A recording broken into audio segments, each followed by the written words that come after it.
Public.com presents The Rundown, your daily market update in under 10 minutes. My name is Zaid Admani, and today is Friday, August 22nd. In today's episode, we'll tell you what Jerome Powell said in his speech at Jackson Hole. We'll also dive into Nvidia's latest headache in China. Then we'll tell you why Cracker Barrel stock is in freefall. Then stick around to the end of the show to find out the latest streaming service raising their prices. We got a great show for you today. Let's go.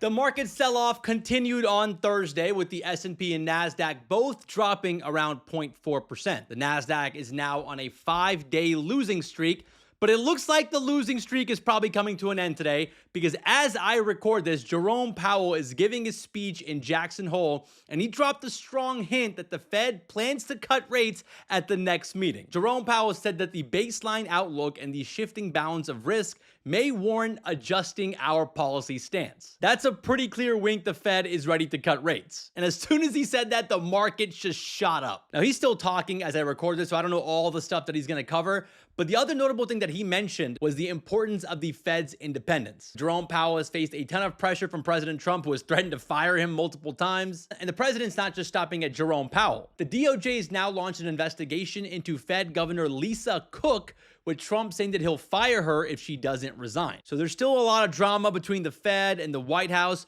but for investors right now, it seems like rate cuts are coming at the September meeting. And that optimism has the markets surging this morning. If this sustains, there's a chance the stock market finishes the week at record highs.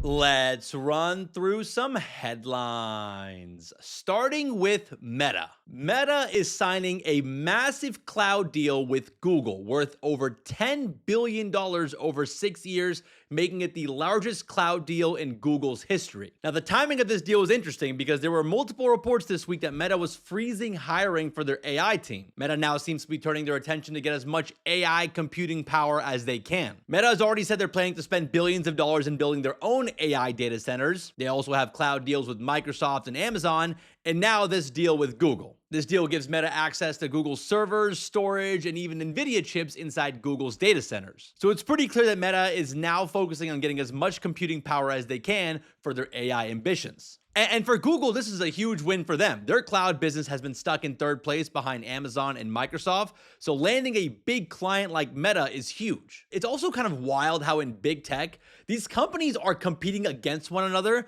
but also paying each other billions of dollars. Like Google and Meta are the two biggest digital advertising companies in the world. They also compete for people's attention. Meta has Instagram, while Google has YouTube. But now Meta just became Google's biggest cloud customer, giving them billions of dollars in revenue. And I think when the dust settles, Google might end up being the biggest winner of the AI boom, not just because of their AI models, but because of their AI infrastructure. Now, sticking with the AI theme, let's talk about Nvidia, because they are dealing with some more drama out of China. Just weeks after President Trump gave Nvidia the green light to sell their H20 AI chips to China, the Chinese government is now telling Chinese tech companies to stop buying Nvidia's chips because of a potential backdoor in these chips that could be used to spy on Chinese tech companies. Now, CEO Jensen Huang is actually in Taiwan right now, and he's trying to ease the tension. In fact, he's meeting with Chinese officials to convince them that there is no backdoor in these chips. Jensen was talking to some reporters as well, and he sounded kind of exhausted, saying that there is no backdoor and there never has been. He followed that up by saying that he was surprised by China's concerns all of a sudden, since they were eager to buy these chips earlier in the year when they were banned by the US government. You know, when the H20 ban was reversed a couple weeks ago, Chinese tech firms placed orders for 700,000 of these chips. As a result, Nvidia ramped up production to meet the demand. But now that the Chinese government is blocking the sale of these chips, Nvidia is telling their suppliers to stop making them. Nvidia is in a tough spot here. They're getting squeezed from both sides here. The US government keeps changing policies on what Nvidia is allowed to sell to China, and now the Chinese government is changing their policies on what's allowed to be sold in their country. And all of this is going to probably have some meaningful impact on Nvidia's business. In fact, China used to make up more than 25% of Nvidia's revenues. Now it's closer to 13% and falling. Jensen clearly doesn't want to lose the Chinese market to local Chinese chip makers like Huawei. In fact, Jensen said he's already talking to the US government about designing a successor to the H20 chip for the Chinese market. But I mean, with all this drama, I don't know if it's ever going to hit the market. We might learn more about the situation over in China. Nvidia is reporting earnings next week on Wednesday. So we'll get a peek at the numbers and the impact that this is having on their business. You know, there's a lot riding on that earnings report next week. We're going to be watching that one very closely. So make sure you guys are subscribed to the podcast and tuning in every day next week to stay in the loop. Let's talk about some stocks making moves today. Zoom stock is up this morning after the video conference company gave a better than expected outlook for sales growth and raised their forecast for their fiscal year. Total revenues grew by 5% in Q2, while enterprise sales jumped 7% compared to a year ago. Zoom said it has nearly 4,300 customers paying more than $100,000 each over the past year. Zoom's even finding some success with their AI product. The company said in their reports that their AI companion tool, which helps with meeting notes and is offered as a paid add-on, now has millions of monthly active users. Zoom stock is up about 4% this morning in reaction to these earnings. Now, sticking with the winners here, Ross's shares are up this morning after the discount retailer beat earnings for the quarter. Ross attributed their earnings beat to lower than expected tariff costs. We've seen that theme a couple times from retailers this week. Now, while Ross did beat on earnings estimates, the retailer did miss slightly on their revenue estimates for Q2, but investors were able to look past that. I think they're more excited about the muted tariff impact, and Ross's shares are up more than 3% this morning in reaction to the earnings. Now, on the flip side, shares of Cracker Barrel are getting beat up this week. They plummeted yesterday after the Old Country restaurant chain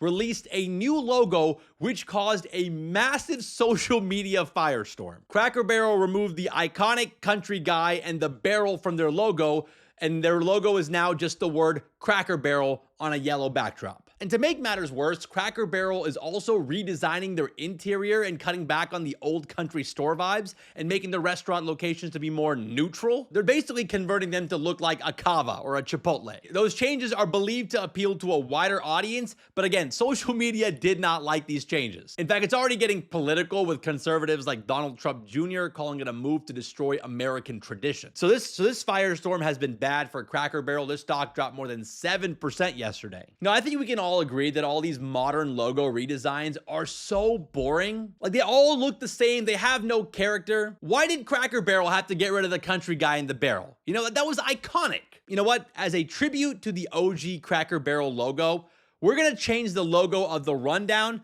to this. If you're an audio-only listener, go check out the video version on Spotify or YouTube to see our new logo. We'll also post it on Instagram too, so you can check it out there. Now, obviously, this is not a permanent change for us, but I think more corporations should bring back cool logos, you know? Stop trying to make everything so minimalist and modern. Let's wrap the show with a fun fact. Apple TV Plus is raising their monthly subscription to $12.99 a month. That's a $3 hike from the previous plan. It's going to go into effect immediately for new subscribers, and it's going to hit current subscribers in the next billing cycle. I guess we shouldn't be surprised by this. Streaming companies have been raising prices for the last couple years, and it was reported that Apple TV Plus lost about $1 billion last year. And Apple TV Plus has become kind of a punchline when it comes to streaming services. They only have about 45 million subscribers, which is orders of magnitude less than Netflix or Disney. But I mean, they have some great content on there. Many people think that they're the new HBO. Now, personally, I haven't watched any of it, but I've heard great things about Severance and some of their other shows. But I think I'm going to have to sign up for Apple TV Plus soon because I'm a big F1 fan, and Apple has secured the rights for F1 starting next season. That kind of makes sense given the fact that they made the F1 movie, which was really good, by the way. It was a big hit in theaters. So yeah, I guess I'll be paying the $13 a month to Apple to watch fast cars drive around a circuit. Man, it's crazy to think that Apple TV Plus cost $5 a month when it came out back in 2019. I mean, does Apple really need the money here from streaming? They should just go back to $5 a month and eat the loss. Or at least they should offer it for free to anyone that has an Apple product. Like, if you have an iPhone, you should be able to watch Apple TV Plus for free. Come on, Tim Cook, let's make it happen. Well, all right, guys, that's the rundown for today. That's the rundown for this week. Now, as a reminder, if you missed yesterday's episode, we are expanding the show. The rundown is now going to come out 7 days a week. Saturdays, you're going to be getting the deep dives, and then on Sunday, we're going to have an interview. Tomorrow's deep dive is going to be about Intel, and then on Sunday, we interviewed a big investor of Opendoor. It was a very interesting and somewhat heated conversation, so please keep an eye on your podcast feed for that. Check that out when it comes out, and let me know how my interview skills were. Thank you guys so much for listening and watching. Shout out to Mike and Connor for all the work behind the scenes, and we'll see you guys back here tomorrow for the deep dive.